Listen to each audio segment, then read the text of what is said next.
aside from the fact siguro na gusto niyang may legacy, so yung 10 feet na racket, in less than 1 minute, aakyat, tapos babagsak din. Or kaya, baka naman naisip niya na kasi at the end of the term of Digong, di ba, iyakan yung mga tao tapos may fireworks. Baka ayaw niya ng fireworks, baka racket ang gusto niya.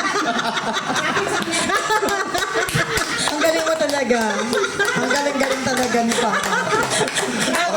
Sa totoo, Okay, tabunan ko muna yon, baka magpadala ng pulis rito.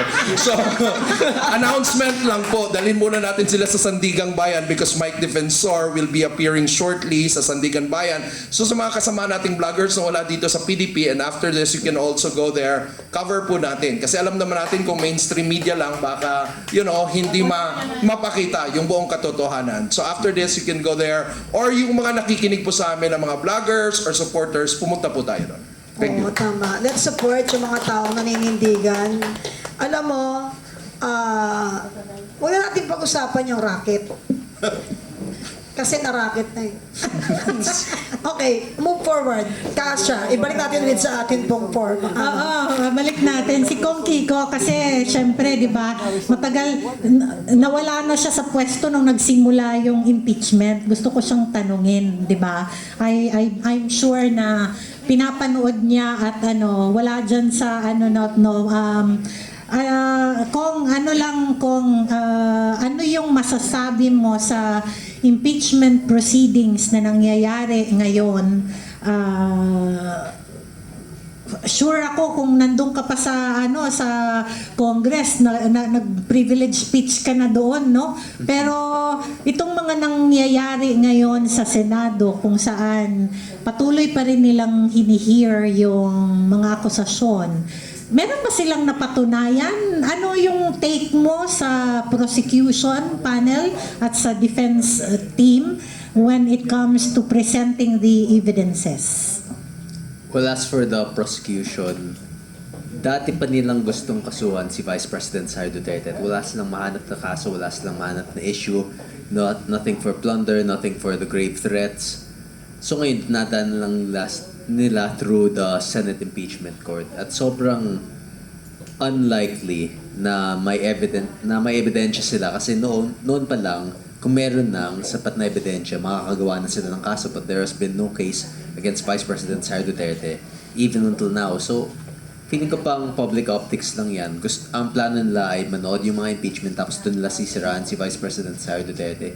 But at the same time, it's not working kasi firstly, people are not interested in seeing politicians fight. Ang gusto ng mga tao ay makahanap ng solusyon para sa mga problema natin ngayon sa gas prices, sa ekonomiya, sa rising electricity cost. Kasi yung energy, magkakaroon din tayo ng energy crisis ngayon.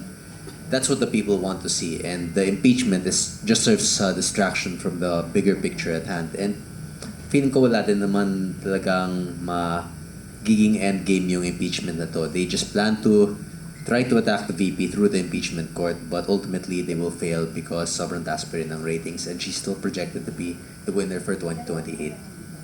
Ayan, siguro kung anuhin na lang kita kasi ang isa talaga siguro siya talaga yung pinakaunang nagpaabot sa'yo nung una kang na-expel.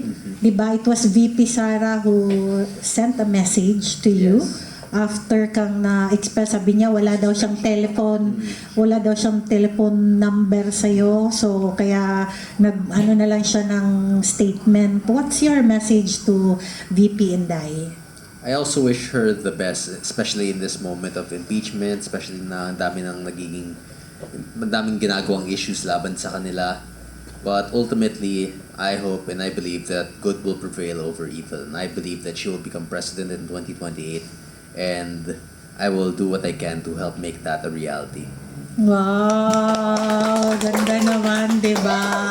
At syempre, napakalaking impluensya niyang gagawin ni Kong Miao para sa mga kabataan, no? In fact, yung aking mga anak, no, nasa college na senior high, sabi nila, kakaiba talaga daw si Kong, no? Kaya I'm sure na sa mga kabataan, nagkaroon sila ng panibagong pag-asa na pwede ka palang magsilbi sa sa gobyerno na tama ang puso mo, no? So, Ka-Penny? Basta, ang observation ko, nakskala ko naman kasi. Talagang tama talaga na ang numero ay numero lang. Never judge because bata pa yan, wala yung boses. Wala. Puro games lang yan. Di ba? Huwag niyong pakinggan yan, naglalaro lang yan. Tapos kung ang tao, pasalamat tayo sa mga makabagong pamamaraan that we can really update kung ano yung real score. Why? Kasi dati kapag kung ano yung inilabas sa news, yun lang ang totoo para sa atin. Kung sino lang yung nag-wave at pambayad sa media, sa commercial, yun ang iboboto natin. Pero ngayon, because of this new mga makabagong pamamaraan, we cannot fool yung Filipino people. And I thank God sa pagbibigay mo ng mga dunong sa mga tao para magkaroon ng ganitong makabagong pamamaraan para mabawasan naman at hindi tayo gawing mangmang at huwag tayong tinatarantado ang lagi-lagi.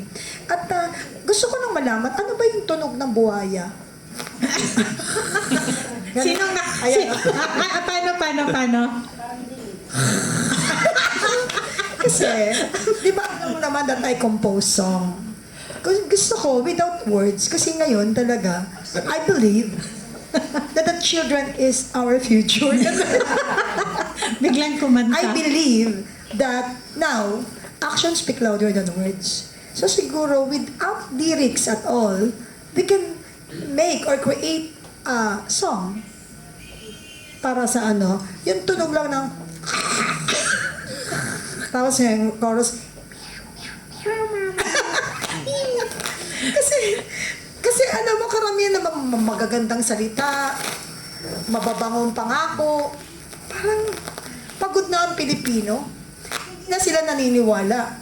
So tunog na lang ng meow at tunog na lang ng mga buhaya ang pakinggan natin to remind us kung paano tayo niloko.